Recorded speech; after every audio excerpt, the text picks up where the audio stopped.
જય શ્રી કૃષ્ણ વૈષ્ણવો। આપણે શ્રી હરિરાય વિરચિત સહસ્ત્ર શ્લોકી સેવા ભાવનાના દર્શન કરી રહ્યા છીએ। આગળના ભાગમાં શ્રી ઠાકોરજી ગૌદોહન કરી રહ્યા છે, તેના પછીની લીલા હરિરાયજી આપણને દર્શન કરાવી રહ્યા છે।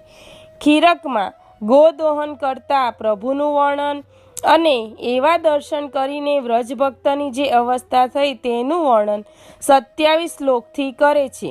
અર્ધોસ્થિત સ્થિતિમાં પોતાની પ્રેષ્ઠ શ્રી સ્વામિનીની હૃદયમાં ભાવના કરતા, ગાય દોહતા, ગોપપુત્રને શ્રી સ્વામિનીના રસમાં વિવશ, આનંદથી નેત્રને મીચી દેતા અને મસ્તકને હલાવતા અને નેત્રમાં આનંદાશ્રુવાળા રોમાંચથી ફૂલેલા શરીરવાળા, ધીમે ધીમે શ્વાસ લેવાથી નાસિકા ઊંચી થઈ રહી છે એવા, મુખ કમલ હાસ્યયુક્ત છે એવા, બંને ગંડસલ પ્રફુલ્લિત થઈ રહ્યા છે એવા, હલતા કુંડલોથી શોભી રહ્યા છે એવા, નાસિકામાં લટકતા મોતીના નકવેસરથી શોભતા, જેના અધરમાંથી અત્યંત દુર્લભ અધ્રામૃત સ્રવે છે એવા, મોતીની 3 શેરનું કંઠાભરણ જેના કંઠમાં બિરાજમાન છે એવા, અને ઉર ઉપર વાઘનખનું આભૂષણ શોભી રહ્યું છે એવા, હીરા વગેરે મણીના સમૂહથી જડેલું શોભાયમાન પદક જેમણે ધારણ કરેલું છે એવા, નાભી પર્યંત લટકતા મોતીના હારથી શોભતા, વચમાં માણેક ગૂંથેલા એવી મોતીની માલાથી શોભતા, અને કંચનના હારથી જેનું હૃદયમંડલ શોભી રહ્યું છે એવા, બંને હાથમાં કણકણ તથા બાહુમાં સોનાના 2 બાજુબંધ ધર્યા છે, તેથી બંનેની ક્રાંતિથી શોભતા, કટી મધ્યે સુવર્ણનો કંદોરો ધર્યો છે તેના ઘૂઘરીના ગુચ્છાથી શોભતા, જેમને કટી ઉપર પીતાંબર બાંધ્યું છે, મસ્તક ઉપર મોરપીંછ ધર્યું છે એવા, બંને ચરણમાં નીલમણી જડેલા નુપુરથી શોભતા, ગાય દોહવામાં જેમના હાથનો સંચાર થાય છે એવા, દૂધની ધારા જોવામાં જેમનું મન લાગી રહ્યું છે એવા, દૈયાના ભોજનને માટે દૂધ એકઠું કરવામાં તત્પર એવા, પોતાના સર્વ સ્વરૂપ એવા વ્રજનાથને આવી સ્થિતિમાં જોઈને વ્રજભક્તો આનંદથી તેની સામે હસવા લાગ્યા। કેટલાકોએ ઘરનો ત્યાગ કરી દીધો, કોઈ કૃષ્ણનું ગ્રહણ કરવાને વિકલ થઈ ગયા, કેટલાકે અતિ અદ્ભુત લીલાને જોતા તેમનું મન નિરુદ્ધ થઈ ગયું, અને કેટલાકને એવો મનોરથ થયો કે પ્રભુની સાથે આપણો સંબંધ ક્યારે થાય। બીજા વ્રજભક્ત અને હાથ ફેરવીને ભગવાનના બલૈયા લેવા લાગ્યા, કેટલાક વિયોગની બીકથી ચિંતાથી આકુલ ચિત્તવાળા થઈ ગયા, કેટલાક હૃદયમાં ઉત્પન્ન થતા કામના સંતાપથી તૃપ્ત થઈ ગયા, અને કેટલાક વ્રજપતિને ગાય દોહવાનું શીખવવામાં પરાયણ થઈ ગયા, કેટલાક ગાય દોહવાના સંસર્ગથી પ્રભુના હસ્ત ચંચલ થાય છે તેની નકલ કરીને પોતે પણ તેમજ હાથ હલાવતા લાગ્યા, કેટલાક ગોપીજન વારંવાર થતા પ્રભુના કટાક્ષથી ઢગાયેલા થઈ ગયા, કેટલાક પ્રભુના મુખના લાવણ્ય રસના સમુદ્રમાં મગ્ન થઈ ગયા, કેટલાક કુમુદિનીને રાત્રિ વિકાસી કમલને આનંદ આપનાર પ્રભુના મુખચંદ્રના દર્શનને માટે ચકોર જેવા તત્પર થઈ ગયા, કેટલાકે પોતે જ અત્યંત વિકલ થઈને લજ્જાનો ત્યાગ કરી દીધો, કેટલાક અન્યની સાથે પ્રભુના સંબંધની ભાવનાથી પ્રભુ ઉપર કટાક્ષ નાખીને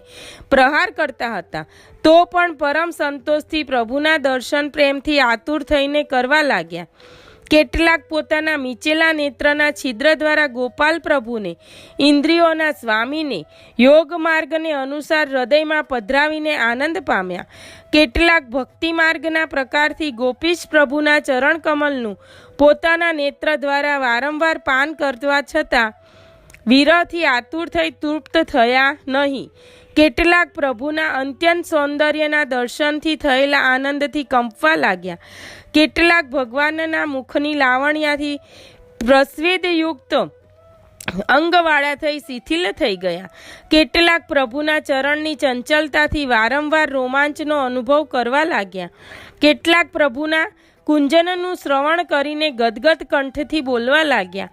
કેટલાક હૃદયમાં ઉત્પન્ન થયેલા ઉત્કટ ભાવની ભાવના કરવા લાગ્યા.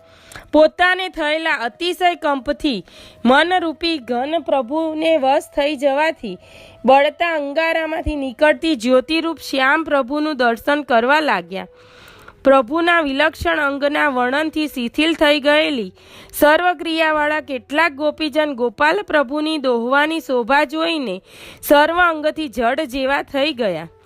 પ્રભુના વિચિત્ર દર્શનથી ચિત્ત હરાઈ જવાથી કેટલાક ચિત્રમાં લખ્યા જેવા સ્થિર થયા અને પોતામાં રહેલો રસનો સમૂહ અર્પણ કરવામાં પરાયણ થયા. ગાયોના દર્શનથી તેવા જ પ્રકારના મનોરથ કેટલાક ગોપીજનોને થવાથી પોતાના સ્વામીને દોહવામાં જે શ્રમ થતો હતો તે જોઈને વિહવળ થઈ ગયા. દોહવાને માટે પધારતા પ્રભુના નુપુરના અવાજમાં જેમની બુદ્ધિ લાગેલી છે એવા કેટલાક અનેક પ્રકારની અંતરંગ વાર્તાનું સ્મરણ થવાથી અતિ વ્યાકુલ થઈ ગયા. આ પ્રમાણે વિકલ થયેલા વ્રજભક્તો શ્રી દામા સખાને પોતાના મનોરથ કહે છે અને તે પૂર્ણ કરવાને પ્રભુની પ્રાર્થના કરવાની વિનંતી કરે છે. તેનું વર્ણન 19.5 શ્લોકથી કરે છે. પોતાના પ્રેષ્ઠ ભગવાનના વિવિધ સંબંધીની ભાવના કરવામાં ચતુર કેટલાક વ્રજભક્તો શ્રી ગોકુલેશના અંતરંગ સખા શ્રી દામાને બોલાવીને પોતાના હૃદયના મનોરથોને કહેવા લાગ્યા કે શ્રી દામા, તું અમારો છે, અમારા શ્રી સ્વામીનો પ્રિય સેવક છે, તેથી અમે તેને કંઈ પ્રાર્થના કરીએ છીએ તે ગોપીઓના પ્રિય શ્રી કૃષ્ણની આગળ કહેજે કે અમે દિવસના વિયોગથી પીડિત થયેલા તમારા સુખની ભાવના કરીએ છીએ. સંધ્યાકાલ પર્યંતનો દુઃખ દેનારો કાલ હે પ્રભુ કેવી રીતે ગાળીએ? એવો કોઈ કાલ આવશે કે જેની અંદર અમે અમારા પતિના ચરણ કમલને અમારા ખોળામાં લઈને તેને સારી રીતે દાબવાની સેવા કરીશું. અમે ક્યારે વ્રજપતિને પાસે બોલાવીને એમના બે બાહુને પકડીને ગાઢ આલિંગન કરીને અંતઃકરણમાં સુખી થઈશું. ગોકુલેશ્વર નવનીતથી પણ અત્યંત કોમલ એવા પોતાના ગાયનો સ્પર્શ વગેરે કરાવીને હૃદયનો સંતાપ ક્યારે નિવૃત્ત કરશે? અમારા હૃદયમાં રહેલા કૃષ્ણના પરમાનંદના સારરૂપ મુખના લાવણ્યનું દ્રષ્ટિરૂપ ભ્રમરથી ક્યારે પાન કરીશું? અતિ કોમલ પ્રફુલ્લિત રસવાળા શ્રી હરિના બંને કપોલને કામભાવથી વિવશ થયેલા અમે ક્યારે ચુંબન કરીશું? અમારા હૃદયના પ્રિય શ્રી કૃષ્ણને અમે ક્યારે અમારા હૃદયમાં સ્થાપન કરીશું? જેમ ભ્રમર કમલોથી વીંટરાઈ જાય છે તેમ અમે અમારા હાથથી પ્રભુને ક્યારે વેષ્ટિત કરીશું? પ્રભુની સાથે રસ સંબંધી વાર્તા અમે ક્યારે કરીશું? પ્રભુના શ્રીકંઠને ગ્રહણ કરીને એમની સાથે એમના ગુણ અમે ક્યારે ગઈશું? અમે એકાંતમાં અમારી રુચિને અનુસાર પ્રભુને શૃંગાર ક્યારે કરીશું? વિવિધ રમણ દ્વારા સંતોષ પામી અમે પ્રસન્ન મનવાળા ક્યારે થઈશું? ક્યારે હસીશું અને પરસ્પર ક્રીડા કરીશું? અમે આનંદ પ્રાપ્ત કરીને પ્રિયની સાથે અન્ન મનોરથ ક્યારે પૂર્ણ કરીશું? અમે અમારા પ્રભુના એકલા સ્વરૂપ માત્રને જ ક્યારે જોઈશું? આ પ્રમાણે પોતાના મનમાં રહેલા વિવિધ પ્રકારના વાક્યોના સમૂહથી શ્રી દામાને આનંદ આપીને ફરીથી એ પ્રિય શ્રી દામાને કંઈક કહેવા લાગ્યા.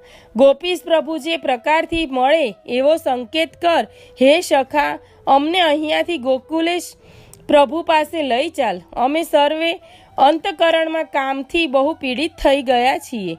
તેની શાંતિ શ્રી કૃષ્ણચંદ્ર જે કુમુદનો બંધુ છે તેના સર્વાંગ દર્શનથી થશે. પ્રભુને આલિંગન કરવાને અમારા બાહુ નિરંતર તપી રહ્યા છે. અમારું અતિ કોમલ હૃદય વિરહથી લગભગ ફાટી જવા જેવું થયું છે. અમારી વાણી વિનોદના વાક્યો કહેવાને સદા અતિ ઉત્કંઠિત રહે છે. અમારા કાન પોતાના સ્વામીના વચન શ્રવણ કરવાને દીન થઈ રહ્યા છે. અમારું મન વિનોદ સહિત હરિ સાથે રમણ કરવા ઈચ્છે છે. આ પ્રમાણે અમારો સંદેશો તારે કૃષ્ણના કાનમાં તદ્દન એકાંતમાં ગોપાલ ભોગ સમયે પ્રયત્ન કરીને કહેવો. પ્રભુ ગોદોહન કરીને ઉઠે છે ત્યારે સર્વે ગોપ તેમને વીંટરાઈ વળે છે અને ધૈયા આરોગવાની પ્રાર્થના કરે છે. અને તેની સાથે શ્રી સ્વામિનીજીની આડીથી પણ પ્રાર્થના કરે છે. તે સાંભળીને તેનો વિચાર કરતા ઘૈયા અને દૂધ આરોગીને તેની ઉત્તમતા પોતાની ગાયોની સરાહના કરે છે. તે 15 શ્લોકથી કહે છે. પછી ગોકુલ પ્રભુ ગોદહન કરીને ઉઠ્યા. સર્વે ગોપો આવીને પોતાના નાયકને વીંટરાઈ વળ્યા. આનંદથી કૃષ્ણને પોતે માહોમાં વિચાર કરીને મનમાં નક્કી કર્યું હતું. તે કહેવા લાગ્યા, હે કૃષ્ણ, તારી પાસે રહીને અમે દૂધનું મંથન કરીશું. તેનું ફીણ તું સુવર્ણના પાત્રોમાં ભોજન કરજે. મનની ઉત્કંઠા વધારતી વિવિધ પ્રકારની ગોષ્ઠીઓ તું કરજે. હે કૃષ્ણ, દૈયાનું ભોજન રુચિકર અને બલ આપનારું છે. હે કૃપાનિધે, તે આરોગવાથી અમારા હાથની સાર્થકતા થશે. અમે સર્વે તમારા સખા છીએ. હે સર્વના અધિપતિ, તેમનો મનોરથ હે વ્રજના ફલરૂપ તમારે પૂર્ણ કરવો જોઈએ. અમે તમારી દાસીઓના પણ દાસ છીએ, એમાં સંશય નથી. હે કૃષ્ણ, તેમનો દાસીઓનો મનોરથ આપે આપના સંબંધથી પૂર્ણ કરવો જોઈએ. આવા તેમના ભાવને પ્રકટ કરનાર ગોપાલોના વાક્યો સાંભળીને વ્રજપતિએ પોતાની દયાથી તે પ્રમાણે કર્યું. ખીરગમાં રહેલા ગોપબાલોની સાથે મંથન કરેલું દૂધ ફીણ સહિત ગાઢું રૂના ઢગલા જેવું મિશ્રીયુક્ત પોતાના અંતરંગોની સાથે વિવિધ લીલાઓનો વિચાર કરતા ગોપીજને એકાંતમાં કરાવેલી વિજ્ઞપ્તિ એટલે શ્રીદામાનું કહેવું શ્રવણ કરતા, સુખોથી રસના સિત્કારનો અભ્યાસ કરતા, આંખો મીચીને શ્રી ગોપીજનની સાથેની પરમ આનંદદાયક રતિનું ચિંતન કરતા અને વિશેષ કરીને સંકેત સ્થળ ક્યાં કરાવું તેનો વિચાર કરતા, ઇન્દ્રિયોને સ્થિર કરીને કામવેશનું સ્મરણ કરતા, વિચક્ષણ પ્રભુ રસનું અભિનંદન કરતા, વારંવાર મસ્તકને હલાવીને સ્વાદિષ્ટ દૂધનું વારંવાર પાન કરતા અને ગોપાળોની પાસે ફરી ફરીને માગીને પીતા. સ્વીકારેલું દૂધ બહુ મીઠું હોવાથી પોતાની ગાયોના નામ લેતા, નંદરાયજીની ગાયોને વિશે પોતાની પ્રિયતા પ્રકટ કરતા. હે મિત્ર, આપણી ગાયો સિવાય બીજી કોઈ ગાયનું દૂધ આવું હોતું નથી. હે મિત્ર, વારંવાર અનેક પ્રકારે પીતા છતાં મને તૃપ્તિ થતી નથી, કેમ કે આ દૂધથી પુષ્ટ થઈને મોટા દૈત્યોને આપણે મારીએ છીએ. એ પ્રમાણે કહેતા પ્રભુ પોતાના પ્રિય મિત્રોની સાથે દૈયા આરોગ્યા. શેનભોગ આરોગવાનો સમય થતાં માતા સામગ્રી સિદ્ધ કરીને વિહવળ થઈને પ્રભુને શોધવાને ગાયોને જોવાના મિસથી ખીરગમાં આવી. તે 5.5 શ્લોકથી કહે છે. પછી આકુલ વ્યાકુલ થયેલા શ્રી યશોદાજી વ્રજની ગાયોના ખીરગમાં આનંદથી ચકિત થયેલા લોચનવાળા સૂતને જોવાને આવ્યા. રોહિણીની સાથે પોતાના ભવનમાં શેનભોગની સામગ્રી સિદ્ધ કરીને પછી ખીરગમાંથી એકદમ ઉઠીને પુત્રને શોધવામાં વિહવલ ક્રિયાપરાયણ માર્ગમાં મનોરથ કરતા તે સામગ્રી શીતલ થઈ જશે એવો વિચાર કરતા આકુલ વ્યાકુલ થઈને નંદલાલ ક્યાં છે એમ વિકલચિત્તથી પ્રશ્ન કરતા, ગોપોને ગોપીઓને તથા બાલોને પોતાના બાલક વિશે રસ્તામાં પૂછતા, આનંદાશ્રુવાળા નયનયુક્ત શરીરે રોમાંચવાળા પોતાના પુત્રને જોવાને આતુર, પુત્રના સ્નેહથી સ્તનમાંથી દૂધ જળતા માતાએ ખીરકની જગ્યામાં પોતાના બાળકને ખેલતો જોયો.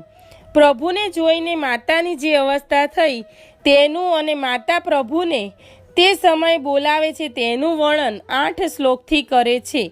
હૃદયને પ્રિય પ્રભુને જોઈને હર્ષના વેગથી ઉભરાતા હૃદયથી જેમ ચાતકી સ્વાતિ નક્ષત્રના વર્ષાબિંદુને અને જેમાં મયુરી મેઘના આવવાને જેમ માછલી જલને ચકોરી શીતલ કિરણવાળા ચંદ્રમાને ચક્રવાકી સૂર્યોદયને ભૂખી ઉત્તમ અન્નને તરસી સુંદર જલને રોગથી પીડાતી ઉત્તમ ઔષધને દરિદ્રા સ્ત્રી પુષ્કળ ધનને વિષયથી ઈચ્છાવાળી વિષયને ગાય પોતાના વાછરડાને દુઃખી સ્ત્રી હરિરૂપી આશ્રયને ભયવાળી પોતાના રક્ષકને ક્રિયા કરવાવાળી પોતાના સાધનને જ્ઞાનના ઈચ્છાવાળી વિદ્યાના ઈશ્વરને પૂજા કરવાવાળી પૂજ્યને દાસી પોતાની સ્વામિનીને જેમ જુએ તેમ દુર્લભ પ્રજાવાળી નંદગેહિની યશોદાએ પોતાના પુત્રને જોયો. સર્વ અંગમાં રોમાંચ થયા, હર્ષના આંસુ મુખ પર આવ્યા. એવી યશોદા હાથ લાંબા કરીને પોતાના પુત્રને બોલાવવા લાગી. ભ્રમરરૂપી કેશથી ઢંકાયેલા મુખને જોતી બંને હાથ હલાવીને આદરથી બલૈયા લેવા લાગી. ક્રીડામાં ઉત્સાહવાળા અતિ ચંપલ બાળકને જેમ તેમ કરીને જેમ ઔષધિ પારાના પકડે તેમ પોતાના હાથથી પ્રભુને પકડ્યા.